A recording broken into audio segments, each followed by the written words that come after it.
అందరికీ నమస్కారం and welcome to the point. 2024 వచ్చేసింది. ఎన్నికల వాతావరణం పుంజుకుంటోంది ర్యాపిడ్గా ఆంధ్రప్రదేశ్లో. అండ్ ఇప్పటి వరకు జనసేనని, పవన్ కళ్యాణ్ని కొంత లైట్ తీసుకున్న అధికార పార్టీ, అలాగే ముఖ్యంగా సీఎం వైఎస్ జగన్ ఇప్పుడు స్టైల్ మార్చినట్టు అనిపించింది. ముఖ్యంగా గోదావరి జిల్లాలో ఈసారి పవన్ కళ్యాణ్ హవా ఉంటుందా అన్న చర్చలు వినిపిస్తున్న తరుణంలో ఈ ఫ్యాక్టర్ ఎంతవరకు ఉంటుంది అని అందరూ మాట్లాడుకుంటున్నప్పుడు ఈ నివేదికలతో జగన్ కాస్త అలర్ట్ అయినట్టు అనిపిస్తోంది. ఉమ్మడి గోదావరి జిల్లాలతో పాటు కృష్ణా, గుంటూరు ఈ జిల్లాలన్నింటిలో కూడా ప్రభావం చూపేలాగా వ్యూహం రెడీ చేస్తున్నారు వైఎస్ జగన్. పవన్కు ఈ 4 ఉమ్మడి జిల్లాల్లో కొంత చెక్ పెట్టాలని చెప్పి మొత్తం వైఎస్ఆర్ కాంగ్రెస్ పార్టీ కసరత్తు చేస్తున్నట్టు కూడా మనకు తెలుస్తోంది. అందుకే కాపుల్లో చాలా బాగా పెద్ద పేరున్న, కాపులకి కేర్ ఆఫ్ అడ్రస్ అయిన ముద్రగడ పద్మనాభం గారు, అలాగే మరోవైపు వంగవీటి రాధా కూడా ఈ పార్టీలో చేరబోతున్నారని చెప్పి గట్టిగా వినిపిస్తోంది. సో వీళ్ళని కూడా చేర్చుకోబోతున్నారు. అందుకే అక్కడ పవన్ కళ్యాణ్ని ఒంటరిగా, అలాగే టీడీపీతో కలిపి బాణాలు ఎక్కుపెట్టి తీవ్రమైన విమర్శలు కొనసాగిస్తున్నారు. అండ్ చంద్రబాబు అవినీతిలో పవన్ కూడా భాగస్వామే. చంద్రబాబు అవినీతిపై కొన్ని వీడియో, అలాగే ఇక పత్రికల్లో ప్రచురితమైన చాలా ఎవిడెన్సెస్ ఉన్నాయని చెప్పి ఛానల్స్ ఎందుకు ఈ విషయాన్ని ప్రస్తావించట్లేదని చెప్పి కూడా నేరుగా ఎల్లో మీడియాని కూడా టార్గెట్ చేస్తున్నారు వైసీపీ నేతలను. మొత్తానికి ఈ రాజకీయ పరిణామాలు ఎటువైపుకి దారి తీస్తున్నాయి. మరోవైపు అధికార వైసీపీలో కూడా చకచక మార్పులు జరిగిపోతున్నాయి. అసలు ఊహించనంతగా అభ్యర్థుల మార్పిడి ఏదైతే జరుగుతుందో, మరి ఇది ఏ కాన్ఫిడెన్స్తో వైఎస్ జగన్ చేస్తున్నారు, ఇదే అంశంపై మాట్లాడబోతున్నాం. వైఎస్ఆర్ కాంగ్రెస్ పార్టీ నాయకులందరికీ సుపరిచితులు సుందరరామ శర్మ గారు ప్రస్తుతం ఐ డ్రీమ్ స్టూడియోస్లో ఉన్నారు. అండ్ కాసేపట్లో రాజకీయ విశ్లేషకులు కృష్ణరాజు గారు జాయిన్ అవుతారు. శర్మ గారు నమస్కారం సార్. నమస్తే అండి. చాలా సర్ప్రైజింగ్ పరిణామాలు జరుగుతున్నాయి వైసీపీలో. ఫస్ట్ ఆఫ్ ఆల్ అభ్యర్థుల మార్పు గురించి మాట్లాడదాం సార్. ఏమిటి కసరత్తు, ఏ ఆధారంగా? అంటే ఇంతవరకు జరిగిన అభివృద్ధి పనులు కానీ, సంక్షేమ కార్యక్రమాల్లో కానీ వీరెవరూ పాలు పంచుకోలేదా మారుస్తున్న అభ్యర్థులందరూ? అంటే ఒకటి మీరు ఇందాక అంటున్నారు, పవన్ కళ్యాణ్ లేకపోతే చంద్రబాబు నాయుడు గారిని చూసి జగన్ గారు ఏదో వ్యూహం మారుస్తున్నారు, చకచక ఏవో ఇది చేస్తున్నారు అని. అసలు వాళ్ళిద్దరూ ఎక్కడ అదేంటి కురుక్షేత్ర యుద్ధంలో ఎక్కడ లేరు వాళ్ళు. రైట్. ఇవాళ జగన్ గారు చేసుకుంటున్నది తన యొక్క దీన్ని తనే రిఫార్మ్ చేసుకుంటా ముందుకెళ్తున్నాడు. ఎందుకు అని చెప్పంటే 2014 ఎన్నికలప్పుడు ఏవైతే లోపాలు జరిగినాయో వాటిల్ని 2019లో జాగ్రత్తగా, క్లారిటీగా, క్లియర్గా వాటిని ఇది చేసి 151 సీట్లు గెలిచారు. గెలిచిన తర్వాతన ఈ యొక్క పథకాలు కానీ, సంక్షేమ పథకాలు కానీ, అభివృద్ధి ఇవన్నీ తీసుకొచ్చిన తర్వాతన మళ్ళీ ఇప్పుడు నెక్స్ట్ ఏం చేయాలి, ఏ రకంగా అభ్యర్థులే కాదు, ప్రతి నియోజకవర్గమే కాదు, ప్రతి విషయంలోనూ కూడా ప్రజలకి ఎంత దగ్గరికి తీసుకుని వెళ్ళాలి ప్రజా పరిపాలన అనేదే మెయిన్గా జగన్మోహన్ రెడ్డి గారు వెళ్తున్నటువంటి దాంట్లో. రైట్. నెక్స్ట్ మీరు ఇంకో మాట ఏమంటున్నారంటే, ఇప్పుడు తీసేసేటువంటి అభ్యర్థులు వాళ్ళకి అని చెప్పనని కాదు, ఇక్కడ కొంత సోషల్ జస్టిస్ కోసం కొన్ని చోట్ల చేంజ్ చేయాల్సి వస్తూ ఉంది. కొన్ని చోట్ల ఏమన్నా కొత్త వ్యక్తులను తీసుకురావటం మూలకంగా కొంత వాళ్ళల్లో కూడా ప్రజలకు కూడా కొత్త అభ్యర్థుల్ని తీసుకుని వచ్చి రాజకీయంగా వాళ్ళకు అవకాశాలు ఇవ్వటం కానివ్వండి, లేదా ఈ అభ్యర్థుల్ని ఇంకొక చోటకి మార్చడం. అంటే ఇప్పుడు కొంతమంది మంత్రుల్ని తీసుకుని వేరే నియోజకవర్గానికి ఇవ్వటం, లేదా ఇంకొక అభ్యర్థులు ఇంకొక నియోజకవర్గానికి ఇవ్వటం. ఇది ఎందుకు చేస్తున్నారు అని చెప్పానంటే, ఎప్పుడైతే ఒకే వ్యక్తి కనుక అక్కడనే కనుక ఎస్టాబ్లిష్ అయ్యో లేకపోతే అక్కడనే ఉండేటట్టయితే ఏమవుతుందంటే, మీకు కొంత వ్యతిరేకత, లేకపోతే అతనితో మాట్లాడకపోవటం, అంటే పార్టీని దగ్గరికి తీసుకుని కొంత ఇబ్బంది ఉంటుంది. కాబట్టి మీరు ఎప్పుడైతే చేంజ్ చేస్తారో, అంతకుముందు అతని దగ్గరికి వెళ్ళినటువంటి వాళ్ళు, అతనితో రెగ్యులర్గా ఉండేటువంటి వాళ్ళు కూడా పార్టీతో మమేకమై ముందుకెళ్ళడానికి అవకాశం ఉంటుంది.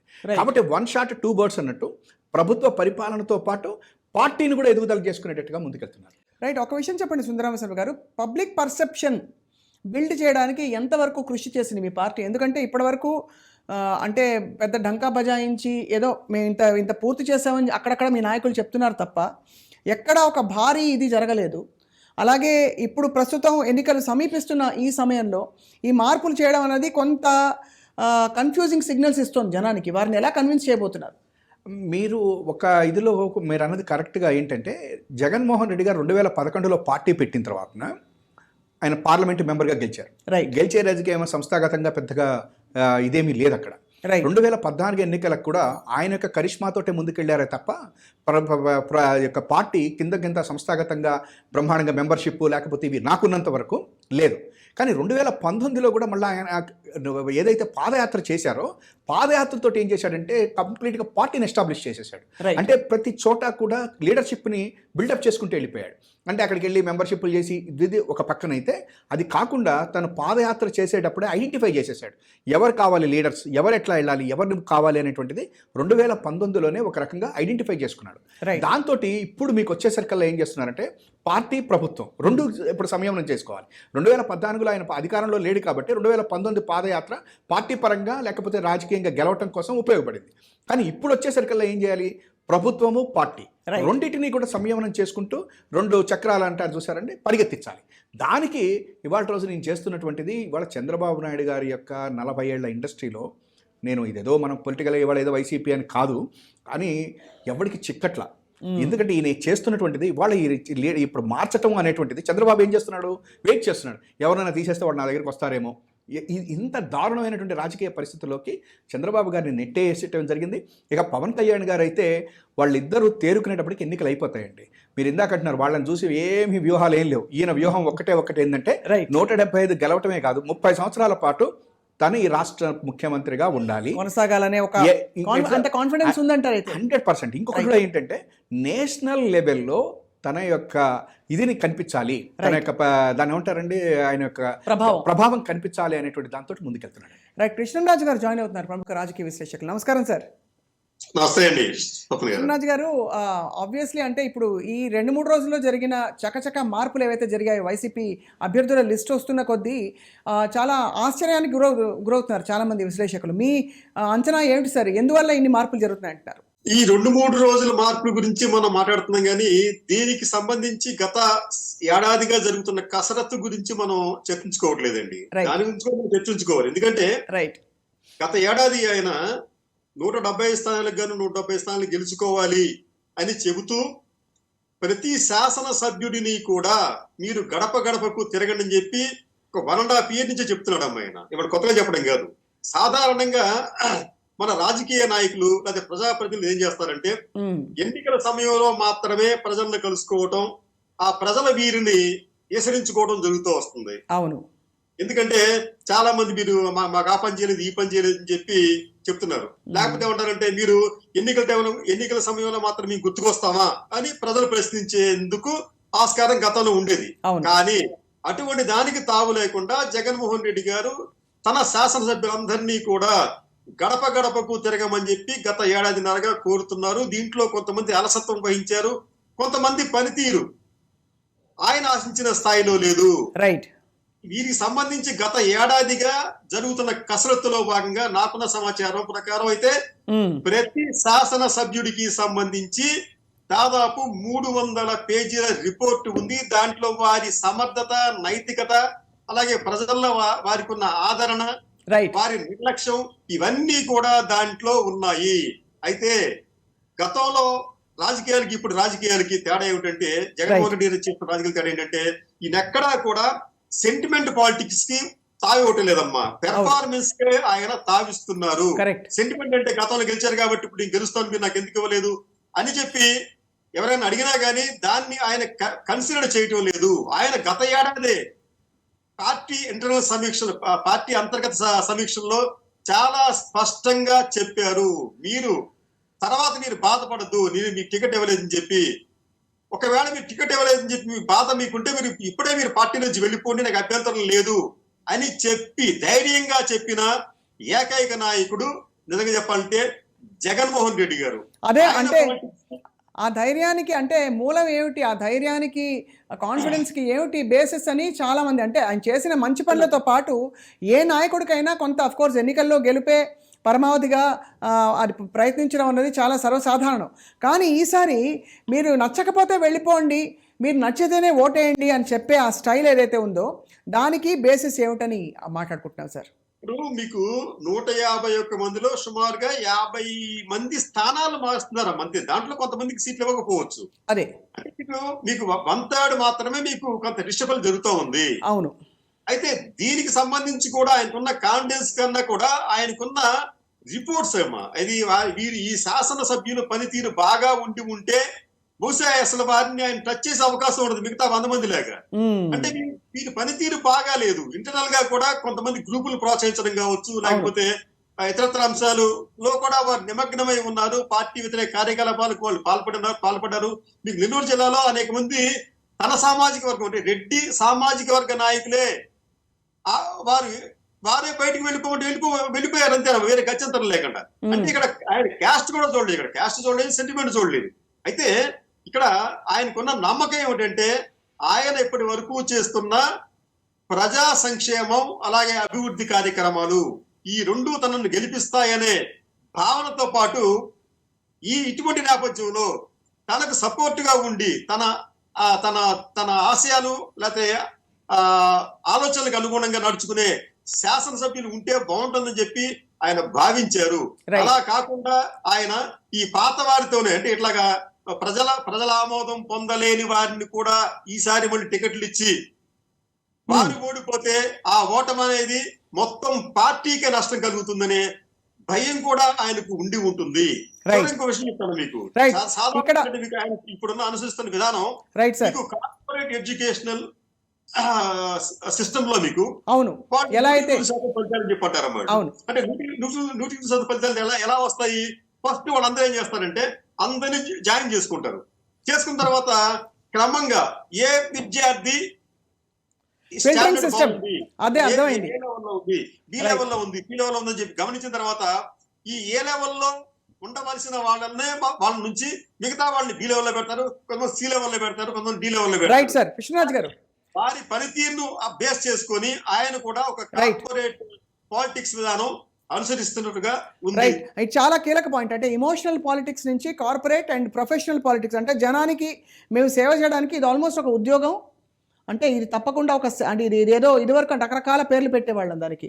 ఇది కేవలం ప్రజాసేవని లేకపోతే సెంటిమెంట్ అని ఇంకోటని నాయకత్వానికి, బట్ ఇది ప్రొఫెషనల్గా we are accountable to the people అనే ఒక ధోరణి. సుందరరామ శర్మ గారు, ఇక్కడ 2 కీలక పాయింట్లు.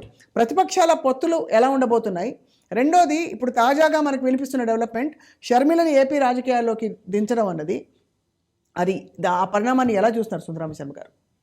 అంటే జగన్మోహన్ రెడ్డి గారి యొక్క పొలిటికల్ ఇది కనుక మనం చూసినట్లయితే ఈ చుట్టాలు కులాలు లేకపోతే ఏమన్నా ఇవి ఆయనకి మొదటి నుంచి కూడా ఒక రకంగా చెప్పాలంటే అచ్చిరాల.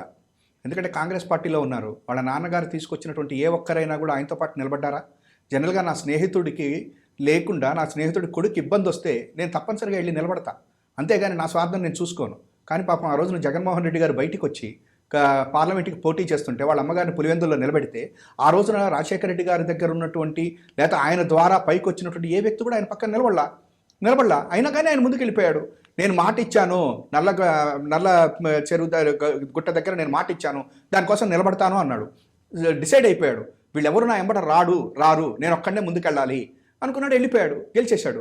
అట్లాగే ఆ తర్వాతన ఈయన చుట్టాలు లేకపోతే ఇటు వివేకానంద రెడ్డి గారు పులివెందుల్లో ఆమె మన విజయమ్మ గారి మీద పోటీ చేశారు. ఎట్లా పోటీ చేశారు? ఆయన మంత్రి కూడా అయ్యారు. అంత మాత్రం నుంచి భయపడిపోయేసేసి లేదనలా. At the same time blood relation కూడా వదులుకోవాలి ఆయన. మళ్ళీ వివేకానంద రెడ్డి గారిని వెనక్కి తీసుకుని వచ్చారు. పార్టీలు మళ్ళీ ఎమ్మెల్సీ కోసం తయారు చేశారు.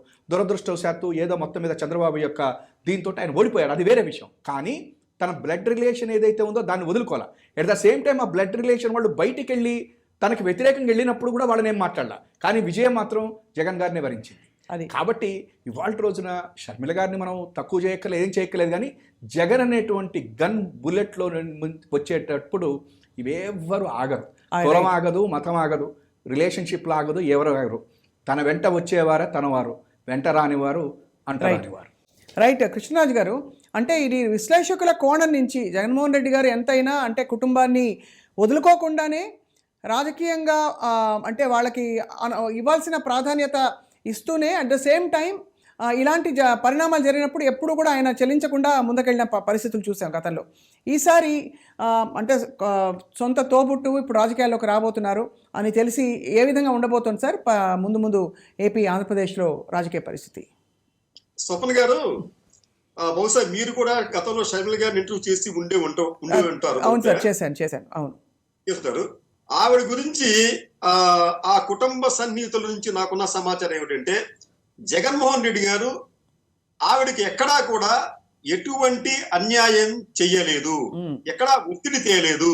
అయితే తెలంగాణలో పార్టీ పెట్టేటప్పుడు మాత్రం ఆయన సలహా ఇచ్చారు, అమ్మా నువ్వు అది మంచి పద్ధతి కాదు, మనం ఇట్లా విడిపోయి చేస్తే లేనిపోని రాంగ్ సిగ్నల్స్ వస్తాయి అక్కడి నుంచి మనకు. అది తెలంగాణలో అనేక అంశాలు ఏపీతో ముడిపడి ఉంటాయి. మీరు అక్కడ మీరు ఒక విషయం అక్కడ మాట్లాడితే దానికి భిన్నంగా నీ ఇక్కడ ఏపీలో నీకు ఇంకో విషయం మాట్లాడాల్సి వస్తుంది. ఇవన్నీ కూడా అపోహలకు కారణం అవుతాయి కాబట్టి మీరు ఒకసారి ఆలోచించుకోండి అని చెప్పినప్పుడు షర్మిల గారు వినలేదు. ఇది అందరికీ తెలిసిన విషయమే. అంటే షర్మిల గారు తాను చేసింది తప్పు, దానికి సంబంధించిన ఫలితాన్ని ఎదుర్కోవాలి అని ఆమె అప్పట్లో భావించలేదు. కానీ తర్వాత ఏమైందమ్మా, ఆవిడ దాదాపు 3000 కిలోమీటర్ల పాటు పాదయాత్ర చేసినప్పటికీ కూడా ఆమె ప్రభావం తెలంగాణ ప్రాంతంలో ఈసమంతైనా లేదు. కాబట్టి అక్కడ దారుణంగా ఫెయిల్ అయ్యి ఇక్కడికి వచ్చి మన ఏపీలోకి వచ్చి ఏదైనా చేస్తారు అని అనుకుంటే ఏమీ జరిగే అవకాశం లేదు. గతంలో మీకు ఎన్టీ రామారావు గారు హయాంలో మీకు ఆయన చనిపోయిన తర్వాత హరికృష్ణ గారు, లక్ష్మీపార్వతి గారు ఇట్లాగా పార్టీలు పెట్టారు, ప్రజల్లో తిరిగారు. ఎటువంటి ప్రయోజనం కనిపించింది? ఏమి లేదమ్మా. అదొక విషయం అయితే.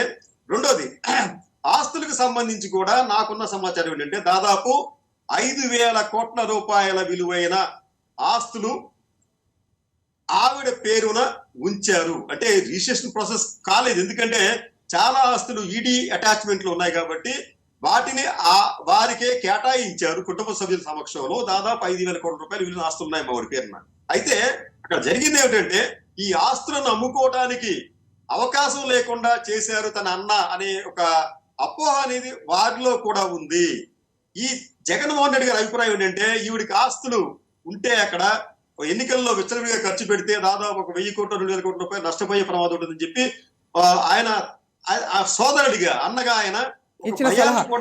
ఎనీవే, అంటే ఒకటి సార్ కుటుంబపరమైన విషయాలు అది అది అది కుటుంబానికే పరిమితం చేస్తూనే కేవలం రాజకీయ ప్రవేశం ఏదైతే ఉందో ఆ రాజకీయ ప్రవేశం ఒకే రాష్ట్రంలో ఉంటే ఎలా ఉంటుందనేది ఒక ఫ్యాక్టర్.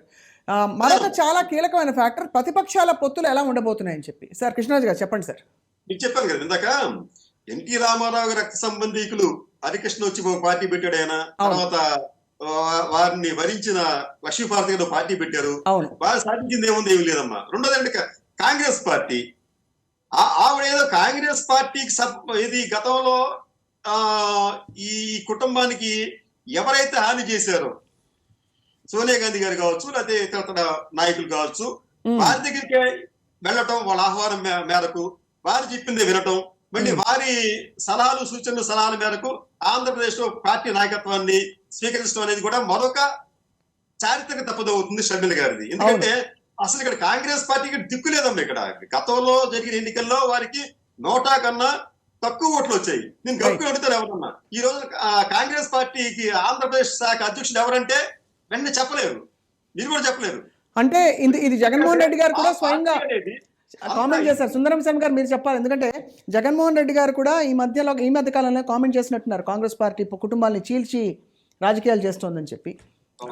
అందును ఒకటి కృష్ణాంజనేయులు గారు అన్నట్టు, కృష్ణరాజు గారు అన్నట్టు ఒకటి మాత్రం నిజం, కాంగ్రెస్ పార్టీకి ప్రెసిడెంట్ ఎవరో కూడా కనుక్కోవాలి అనేటువంటి పరిస్థితి మాత్రం నిజమే. కాకపోతే మా బోటి వాళ్ళకి కొంతమందికి తెలుసు, ఎందుకంటే గిడుగు రుద్రరాజును పెట్టారు కాబట్టి, పాపం ఎప్పటి నుంచో ఉన్నాడు కాబట్టి.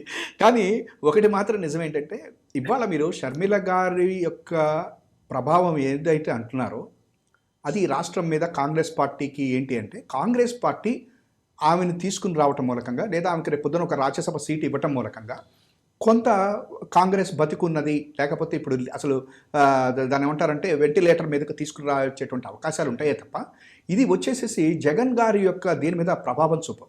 అయితే చంద్రబాబు నాయుడు గారు కానీ పవన్ కళ్యాణ్ గారి యొక్క ఉద్దేశం ఏంటంటే షర్మిల గారిని తీసుకుని వచ్చి షర్మిల గారు ఏదో జగన్మోహన్ రెడ్డి గారికి ఇది చేస్తే అని చెప్పననేటువంటిది చూస్తుంటే నిజంగా ఎంత దారుణం అంటే ఆ వారాంత పలుకులు ఆయన రాసేవి అవి చూస్తే నాకు నవ్వొస్తుంది. ఏంటంటే అంటే ఇంతకీ చంద్రబాబు నాయుడు అయిపోయిందని వాళ్ళే చెప్పేస్తున్నారు. అంటే ఇప్పుడు చంద్రబాబు గారు ఏమీ లేదు, చంద్రబాబు అవుట్ ఆఫ్ అయిపోయాడు కాబట్టి అట్లీస్ట్ యుద్ధ దానికి అదేదో కురుక్షేత్ర యుద్ధంలో ఎట్లయితే వాడైపోయారు వీళ్ళైపోయారో అన్నది అయిపోయాడు, తమ్ముడు అయిపోయాడు అన్న తర్వాత ఎవరో వాళ్ళని పట్టుకురా అంటే వాళ్ళని పట్టుకొచ్చినట్టుగా ఇవాళ షర్మిల గారిని ముందు పెట్టి ఏదైనా యుద్ధం చేయాలనేటువంటి పరిస్థితికి దిగజారిపోయినారు. కాబట్టి మనం ఒక్కటి మాత్రం చెప్పచ్చు, ఈ 24 ఎలక్షన్స్ వరకు మాత్రము జగన్మోహన్ రెడ్డి గారి యొక్క జగన్నాథ రథచక్రాలను ఆపటం ఎవరి వల్ల కాదు.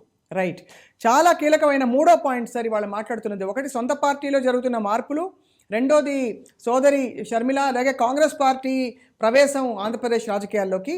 ఇక మూడో కీలకమైన పాయింట్ పొత్తులు ఎలా ఉండబోతున్నాయి, అసలు జనసేన ఏం చేయబోతోంది, జనసేనకి ఎన్ని సీట్లు వస్తాయని అనుకుంటున్నారు? ఎందుకంటే ఇప్పుడు ప్రతిపక్షాలు బలమైన ప్రచారం చేస్తున్నాయి ఏమని, దట్ ఇంకా నెక్స్ట్ రాబోయేది మేమే అని చెప్పి. చాలా ఇక్కడ ఎలా అయితే కాంగ్రెస్ ఒక హవా క్రియేట్ చేసే ప్రయత్నం చేశారో, అంటే ముందు రాకముందనే అక్కడ ఏదో అదే లెసన్గా తీసుకుని అక్కడ కూడా అలా హవా క్రియేట్ చేస్తే మేము వచ్చేస్తామనే ఒక భావనలో ఉన్నారు. తప్పల్ గారు, సార్, జనసేన నేడు ఒక బలహీన సేనగా మారింది. రాజ్యాధికారం కావాలని ఎప్పటి నుంచో కోరుకుంటున్న కాపుల నిజానికి మొత్తం జాతి మొత్తాన్ని కూడా పవన్ కళ్యాణ్ గారు వెన్నుపోటు పొడిచారు. మా తండ్రి ముఖ్యమంత్రి అవుతారు, ఎటువంటి సందేహం లేదు అని చెప్పి లోకేష్ చెప్పిన తర్వాత దానిని ఇప్పటి వరకు కూడా ఏ జనసేన నేత కూడా ఖండించలేదు. అదేంటి ఎట్లా మాట్లాడతాడేంటి, ఇదంతా కూడా మనం ఎన్నికలు తర్వాత కదా మనం నిర్ణయించాల్సిందని చెప్పి చెప్పిన పాపాన పోలేదు. ఫలితంగా ఏమైందంటే ఇది మనం అనుకుంటా మన జనసేన కావచ్చు, పవన్ కళ్యాణ్ కావచ్చు, పవన్ కళ్యాణ్ గారు ఒక పవర్లెస్ లీడర్ గా మారాడు.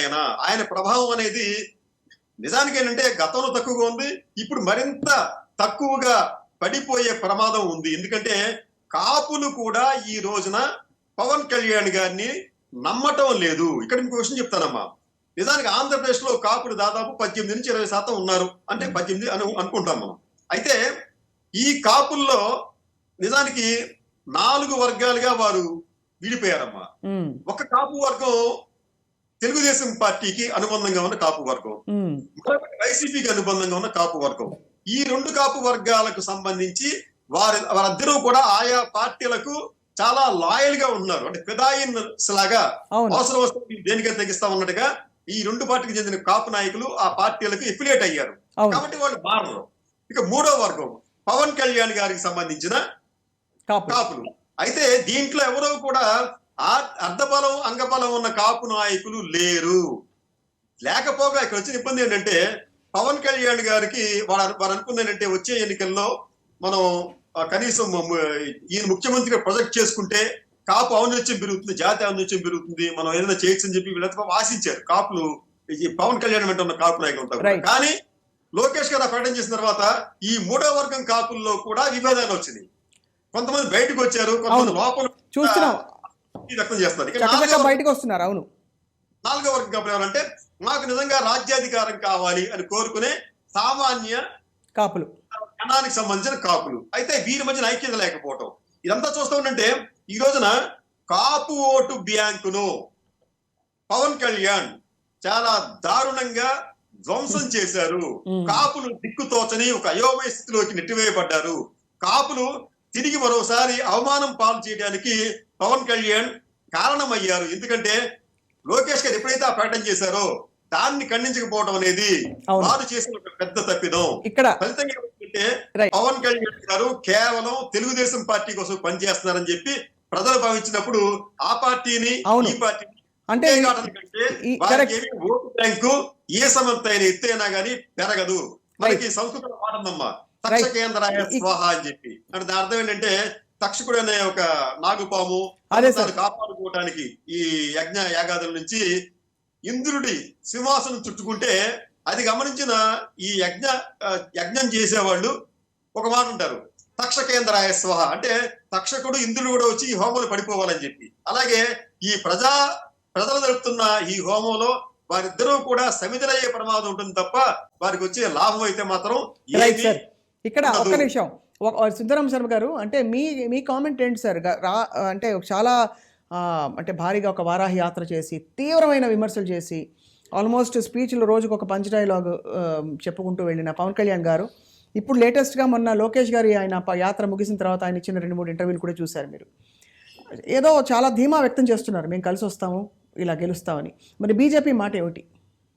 ఇక్కడ 2 విషయాలు ఉన్నాయండి. ఒకటి పవన్ కళ్యాణ్ గారి యొక్క ఓట్ బ్యాంక్ అనేటువంటిది, మనం ఏదైతే కాపులు ఓట్ బ్యాంకు పవన్ కళ్యాణ్ అంటున్నామో అది కరెక్ట్గా లేదు ఇవాళ రోజున. ఎందుకంటే ప్రజారాజ్యం పార్టీ అప్పుడు మాత్రం కాపు సామాజిక వర్గంలో ఉన్నటువంటి వాళ్ళందరూ కూడాను this is the high time అని మన చిరంజీవి గారు ఎంబడ వచ్చిన మాట వాస్తవం.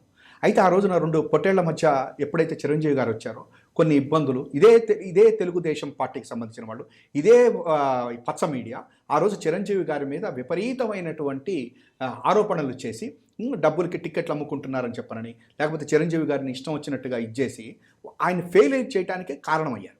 అయితే అదే మాట మా పవన్ కళ్యాణ్ గారు కూడా ఆ రోజున ఉన్నటువంటి ప్రజారాజ్యం యువనేత గారు కూడా చెప్పడం జరిగింది. కానీ ఆ రోజున కూడా మీరు కనుక చూసినట్లయితే కొంత సాలిడ్గా వెళ్ళింది అని చెప్పని అంటున్నారు, కానీ మొత్తంగా కాదు. కానీ గెలుపుకి కారణం ఆ రోజున ఏదో ఉత్తర గోదావరి జిల్లాలో పవన్ కళ్యాణ్ ఇంపాక్ట్ అది ఇది అని చెప్పని అనేటువంటిది కరెక్ట్, పూర్తిగా కాదు. కాపుల్లో కూడా చాలా మంది జగన్మోహన్ రెడ్డికి ఆ రోజు కూడా ఓట్లు వేసిన మాట వాస్తవం. అసలు జగన్మోహన్ రెడ్డి గారు ఎంతమందికి ఇచ్చారండి ఆ రోజు పార్లమెంట్ సీట్లు? అసలు ఆ రోజున కనుక జగన్మోహన్ రెడ్డి గారు కనుక గెలిచినట్టుంటే కాపులు ఇవాళ రోజున ఆల్మోస్ట్ తెలుగుదేశం పార్టీని మించి పైకి వచ్చేసేవాళ్ళు. ఆ రోజున ఆయన ఏలూరు పార్లమెంట్ దగ్గర నుంచి తోటా చంద్రశేఖర్కి ఇచ్చారు, తర్వాత మచిలీపట్నం ఇచ్చారు, తర్వాత విజయవాడ అంటే గుంటూరు, ఇట్లా ఆయన కాపుల్ని బ్రహ్మాండంగా తీసుకుని వచ్చాడు. ఇవాళ గవర్నమెంట్లో కూడా 4 రెట్లకి ఇస్తే 4 కాపులకి ఇచ్చాడు. రైట్, అంటే ఒక రకంగా కాపుల్ని మొదటి నుంచి కూడా జగన్మోహన్ రెడ్డి గారు కాపు కాస్తూ వచ్చాడు. కానీ ఈ యొక్క పవన్ కళ్యాణ్ ఇవాళ వచ్చిందంతా కూడా ఈ సినిమా వాళ్ళు. అంటే ఇప్పుడు ఇక్కడ ఫస్ట్ ఎంత మనకి కార్పొరేటైజేషన్ అయినా ముందు జనం నాయకులు క్యాడర్లు కనెక్ట్ అయ్యేది ఒక సెంటిమెంట్తో. సో ఆ ఆత్మగౌరవాన్ని నిలబెట్టలేదు, మా కోసం పోరాడలేదు అనే ఒక భావన అయితే కలుగుతుంది కదా సార్? డెఫినెట్గా ఉందండి. అంటే చాలా మంది కాపు నాయకులు ఆఫ్ రికార్డ్ మాట్లాడినప్పుడు బయటకు వచ్చిన తీరు చూస్తే ఈరోజు జేడీ లక్ష్మీనారాయణ గారి పరిస్థితి ఏంటి సార్? ఆయన పార్టీ పెడుతున్నారు. దాన్ని కూడా చెప్పాలి. ఒకటండి, ఇమోషన్స్, సెంటిమెంట్స్ డెఫినెట్గా రాజకీయాల్లో ఉండి తీరుతాయి. ఉండి తీరుతాయి. కాకపోతే ఇక్కడ ఏమైందో చెప్పంటే, పవన్ కళ్యాణ్ గారు వారాహి యాత్ర బిగిన్ చేసిన, అసలు ఆ యొక్క జైలు దగ్గరికి వెళ్ళి చంద్రబాబు నాయుడు గారితో ఉంటాను, నేను ఆయన ముందుకు నడిపిస్తాను అని చెప్పిన, మేనిఫెస్టో 1వ తారీఖు రిలీజ్ చేస్తున్నాం అని చెప్పిన, ఇవన్నీ కూడా అతని యొక్క ఫెయిల్యూర్. ఎందుకంటే రాజకీయంగా అపరిపక్వతది. అది చంద్రబాబు నాయుడు ఏం మాట్లాడలా, లోకేష్ ఏం మాట్లాడాలి ఆ రోజున, అక్కడ పక్కనున్న బాలకృష్ణ మాట్లాడాల, ఇతని చేత మాట్లాడిచ్చేశారు. ఇవాళ వచ్చేసరికల్లా అతను సీఎం క్యాండిడేట్ అని చెప్పని మాట్లాడేశారు. కాబట్టి ఒక్కటి మాత్రం నిజం, ఇవాళ పవన్ కళ్యాణ్ అనేటువంటి అతను తెలుగుదేశం పార్టీలో చివరిదాకా ఉంటాడని అయితే నేను అనుకోవట్లా. ఎందుకంటే సినిమా బాగోదు, సినిమా సక్సెస్ కాదేమో అని చెప్పంటే హీరో ఎట్లయితే కాల్ షీట్లు రద్దు చేసుకుంటాడో ఆ రకంగా రేపు పొద్దున్న తెలుగుదేశం తోటి రద్దు చేసుకున్నా మన ఆశ్చర్యం లేదు అంటున్నారు. ఇంకా జేడీ లక్ష్మీనారాయణ గారి పార్టీ, జేడీ లక్ష్మీనారాయణ గారిది నేను నిన్ననే చూశాను మేడం. బాలే నవ్వొచ్చింది ఏంటంటే, జేడీ లక్ష్మీనారాయణ గారికి ఏంటి జగన్ గారు పెట్టించారు అది ఇది అని చెప్పి. అసలు ఆ పచ్చపత్రికలు మాట్లాడేది అసలు ఆ రోజు జైల్లో జగన్ గారు ఉన్నప్పుడు ఈ పచ్చపత్రికల్లో లక్ష్మీనారాయణ గారు చెప్పినవి చెప్పనివి, అసలు ఆయన నడుస్తుంటే అదేదో సినిమా హీరో నడుస్తున్నట్టు ఫోటోలేసి ఇవన్నీ చేసినటువంటి ఈ బ్యాచ్ ఇవాళ ఆయన్ని చేత ఈయన పార్టీ పెట్టించుకోవడానికి. అసలు రెండోది, ఆ రకమైనటువంటి పిచ్చి రాజకీయాలు చేసే చంద్రబాబు నాయుడు గారు దెబ్బతింటున్నాడు. 2009లో అనుకుంటా లోక్సత్తా పార్టీ జయప్రకాష్ నారాయణ పట్టుకొచ్చారు. ప్రజారాజ్యం ఉంది, ఇవన్నీ చేల్తాయి, కొన్ని మేధావులు ఉన్నారు, వాళ్ళు ఎవరు ఓట్లేరు, అది వాళ్ళందరూ మన జయప్రకాష్ నారాయణకి వేస్తాడని చంద్రబాబు చేసుకున్నటువంటి పిచ్చి పని ఓడిపోయాడు. అట్లా జగన్మోహన్ రెడ్డి గారి దగ్గర ఒకటి ఏంటంటే, ఎవరి మీద ఆధారపట్టాల, అతను రాజకీయాన్ని ఏం చేస్తున్నాడంటే స్ట్రైట్ ఫార్వర్డ్ తీసుకెళ్తున్నాడు. నేను ఇవాళ ఈ దేశంలో అంటే నాకున్న మీకు లేని అని పెద్దవారు మీరందరికీ కాదు, ఇందిరాగాంధీ తర్వాతన నేను అప్పుడు చాలా చిన్నవాడిని, ఇందిరాగాంధీ చూస్తే ఆ యొక్క ఇది ఏంటి గరీబీ హఠావో, అసలు ఆ నినాదం ఏంటి, గరీబీ హఠావో అనగానే ఒక్కసారి అంతకు ముందు ఉన్నటువంటి నిజలింగప్ప లాంటి వాళ్ళందరూ జెండా బీకేశారు. బ్యాంకుల జాతీయకరణ, ఇట్లా అంటే ఒక సంక్షేమాన్ని ప్రజల్లోకి తీసుకుని వెళ్ళినటువంటి నాయకుడైన తర్వాత ఏ మాట కామాట ఇవాళ నరేంద్ర మోడీ ప్రజల్లోకి తీసుకుని వెళ్ళిపోతున్నట్టు, ఇవాళ ఈ రాష్ట్రంలో ఇంతకు ముందు ఉన్న ఇంత పెద్దవాళ్ళది కాకుండా జగన్మోహన్ రెడ్డి గారు ఇవాళ ఒక్కటి చిన్నది, కాకినాడలో ఎంత డైరెక్ట్ సెంటిమెంట్, డైరెక్ట్ ఇమోషన్లోకి తీసుకుని వెళ్ళాడో చూడండి.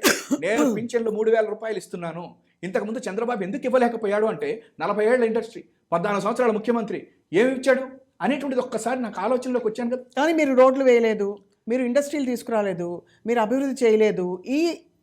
ఈ ప్రచారంతో ప్రతిపక్షాలు ముందుకు వెళ్తున్నప్పుడు మీరు ఇచ్చే పెన్షన్లు, సంక్షేమ పథకాలు వాటితో సరిపెట్టుకుంటారు జనం అనుకుంటారా? ఇవాళ వెళ్తే రోడ్లు బాగాలేవు, మమ్మల్ని పట్టించుకోలేదు, అసలు మా ఏరియాలో కొత్తది రాలేదు, ఉద్యోగాలు రాలేదు, ఇలా కంప్లైంట్ చేస్తారు కదా. ఇదొక్కటి మాత్రము మీతోటి నేను ఏకపించేది ఏంటంటే, ప్రచారం చేత కావట్లా. రోడ్లకి ఇవాళ జగన్ గారు ఖర్చు పెట్టినంత చంద్రబాబు నాయుడు ఖర్చు పెట్టలా. చంద్రబాబు నాయుడు గారు ఏపీ రోడ్డు డెవలప్మెంట్ కార్పొరేషన్ అని చెప్పారని 2018లోనే ఒక జీవో నెంబర్ 34 తీసుకుని వచ్చి ఏమని చెప్పాడంటే, అసలు రోడ్లు ఏమీ బాగలేదు, మొత్తం వేయడానికి నాకు 3,000 కోట్ల అప్పని తీసుకుని వచ్చి పసుపు కుంకుమ పంపించాడు. దాన్ని మేము బయటకు తీసుకుని రాలేకపోతున్నాం. ఎంతసేపటికి కూడా మేము వీళ్ళు మా రోడ్లు బాగాలేదు అంటే ఆ రోడ్లు బాగాలేదనే దాని మీద మాట్లాడుతున్నాం తప్ప, చంద్రబాబు నాయుడు 2013 తర్వాత రాష్ట్రంలో రోడ్లకి ఎక్కడ ఖర్చు పెట్టలేదు చంద్రబాబు. కానీ ఇవాళ జగన్ గారు ఖర్చు పెడుతున్నటువంటిది మేము ప్రచారం చేయట్లేదు. చివరికి ఒక్కటండి, మీరు అన్నది 100%. నేను నిన్న బాంబే, ఢిల్లీ వెళ్తే లాజిస్టిక్స్ గురించి నేను మాట్లాడితే ఒకళ్ళిద్దరితో మాకు పోర్ట్స్ వస్తున్నాయి, 4 పోర్ట్స్ వస్తున్నాయంటే మీ రాష్ట్రంలో 4 పోర్ట్సా? అవును. ఎవరు ఏంటి అని అడుగుతున్నారు. ఇండస్ట్రీ, లాజిస్టిక్స్ ఇండస్ట్రీ, ఈ 4 పోర్ట్లు వస్తున్నాయా, రామాయపట్నం వస్తుంది, మచిలీపట్నం పోర్ట్ వస్తుంది, మూల ఇట్లా చేస్తున్నారు మా జగన్ గారు అని చెప్పంటే, ఇదేంది గుజరాత్ను మించిపోయేటట్టున్నారా మీరంటే, గుజరాత్ను మించిపోయేటట్టు ఉన్నాము కానీ మరి మాకు ఎవరికి తెలియదు అన్నారు. ఇది మా పరిస్థితి. అదొక్కటి మాత్రం నిజంగా జగన్ గారి యొక్క ప్రభుత్వంలో, ఎందుకంటే చంద్రబాబు నాయుడు గారు కొన్ని వేల కోట్ల రూపాయల ప్రచారంకే ఖర్చు పెట్టుకున్నాడు, కానీ వాళ్ళు చేసింది కూడా మేము చెప్పుకోలేకపోతున్నాం. ముఖ్యంగా 4 పోర్ట్స్, ఏమన్నా ఒకటి అండి, ఈ పోర్ట్స్ తోటే మోడీ గారు అంత పెద్ద గుజరాత్ని తీసుకుని వెళ్ళాడు. ఇవాళ ఈ పోర్ట్స్, ఎయిర్పోర్ట్స్ తోటి అసలు జగన్ గారు చేస్తున్నటువంటిది బ్లూ ఎకానమీ అనేటువంటిది, ఇది ప్రపంచంలో రాబోయే దానికి ఇవాళ 974 కిలోమీటర్ల తీరాన్ని ముందుకు తీసుకుని వెళ్తున్నటువంటి జగన్మోహన్ రెడ్డి గారు ప్రచారం చేసుకోలేకపోతున్నామని మీరు ఏదైతే అంటున్నారో అది మాత్రం కరెక్ట్. రైట్. ఫైనలీ కృష్ణరాజు గారు, మనం కన్క్లూడ్ చేసేలోపు ఇప్పుడు కొంతమంది టికెట్లు రాలేదనో లేకపోతే బాగా సీనియర్లు అయిపోయి వాళ్ళు పనులు చేయలేదని చెప్పి పక్కన పెట్టిన నాయకుల బ్యాచ్ ఎవరైతే ఉంటారో వాళ్ళు ఇప్పుడు ఏంటి కాంగ్రెస్ గూటికి చేరుకుంటారా, టీడీపీలో చేరతారా? మీకు ఎలాంటి అంచనా కలుగుతుంది సార్ కృష్ణరాజు గారు? అంటే పేర్లు నేను చెప్పట్లేదు, ఎందుకంటే ఎంత లేదన్నా వాళ్ళు పాపం సీనియర్ నాయకులు కాబట్టి. వారు అట్లా కదమ్మా, వారు ఎంత సీనియర్ నాయకులు అయినప్పటికీ కూడా ప్రజాగ్రహాన్ని కొని తెచ్చుకుంటే ఎక్కడ గెలవలేదు కదా. అవును. ఈ పార్టీలో ఇది మీరు ఒక ఎమ్మెల్యేగా ఉండి అయినప్పుడు కూడా మీకు ఇక్కడ ఈ పార్టీలో మీకు టికెట్ రాలేదు అంటే మీరు ఎంత సమర్థులో ప్రజలకు తెలుసు కదా. అవును. అటువంటి సమర్థులను తీసుకెళ్లి టీడీపీనో లేదా కాంగ్రెస్ పార్టీ టికెట్లు ఇచ్చే అవకాశం ఉంటుందా? ఇస్తే ఆ పార్టీలో, ముఖ్యంగా తెలుగుదేశం పార్టీలో చేర్చుకుంటే ఆ పార్టీలో ఊరుకుంటారా? ఎందుకంటే అక్కడ కూడా ఆ పార్టీ నుంచి కూడా టికెట్ ఆశించేవాళ్ళు చాలా మంది ఉంటారు అక్కడ. రైట్. అటువంటి దాన్ని తీసుకొచ్చి ఇక్కడ ఈయన తీసుకొచ్చి అక్కడ పెడితే వాళ్ళు ఎందుకు సపోర్ట్ చేస్తారు? కాబట్టి ఏంటంటే వీరు అంటే ఈ స్వయం ప్రకాశం లేని ఈ ప్రజాప్రతినిధులు, they are not self illuminated అమ్మా. వారంతా వారు గెలవలేరు. వీరందరినీ ఇప్పుడు కొంతమంది పార్టీని వేడుతున్నారు కదా, ఇవి వీడే వాళ్ళలో అందరూ కూడా రేపు ఇండిపెండెంట్ గా పోటీ చేస్తే 199% మంది ఓడిపోతారు, దాని సందేహం లేదు. 190% మంది డిపాజిట్లు రావు, సందేహం లేదు. అంటే ఇట్లా మీరు మీ అంతటా మీరు మీ రాజకీయాన్ని ఒక వ్యాపారంగా మార్చుకొని ప్రజలతో మీరు మమేకం కాకుండా ఏవో ఒక వ్యక్తి కష్టంతో మీరంతా శాసనసభ్యులకు ఎన్నికయ్యి మళ్ళీ నాకు ఇవ్వలేదు అవకాశం అంటే అది తప్పు కదా. అది ఖచ్చితంగా ప్రజలు దాన్ని కూడా హర్షించే అవకాశం లేదు. ప్రజలు జగన్మోహన్ రెడ్డి గారు తీసుకున్న నిర్ణయాన్ని వారు చాలా సానుకూలంగా అర్థం చేసుకున్నట్టుగా కనిపిస్తోంది.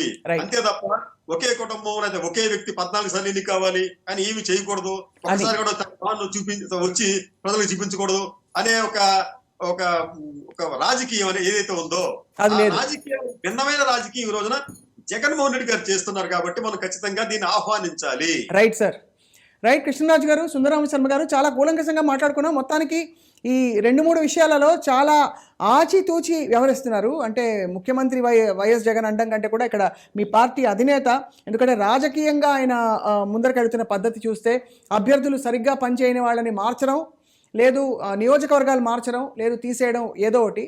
రెండో వైపు ప్రతిపక్షాలను ఎక్కడా కూడా జంకు లేకుండా సూటిగా విమర్శించడం, అంటే వాళ్ళన్న మాటలకు కానీ వాళ్ళు చేసిన, అలాగే ప్రతిపక్ష మీడియా ఏదైతే ఉందో మీడియాని కూడా సూటిగా ప్రశ్నించడం, మరోవైపు కుటుంబాన్ని చీలుస్తోందన్న కాంగ్రెస్ పార్టీని కూడా కామెంట్ చేయడం, ఇలా అన్ని వైపుల నుంచి కూడా ఎక్కడా తేడా లేకుండా తగ్గేదేలే అన్నట్టు ముందరకెళ్తున్నారు. వేచి చూద్దాం సుందరరామ శర్మ గారు ఎలా ఉంటుంది ఈసారి రసవత్తరమైన ఈ ఎన్నిక అని చెప్పి. ధన్యవాదాలు సార్ ఇవాళ ఈ డిబేట్లో పాల్గొన్నందుకు. నమస్కారం. Thank you all for watching to the point.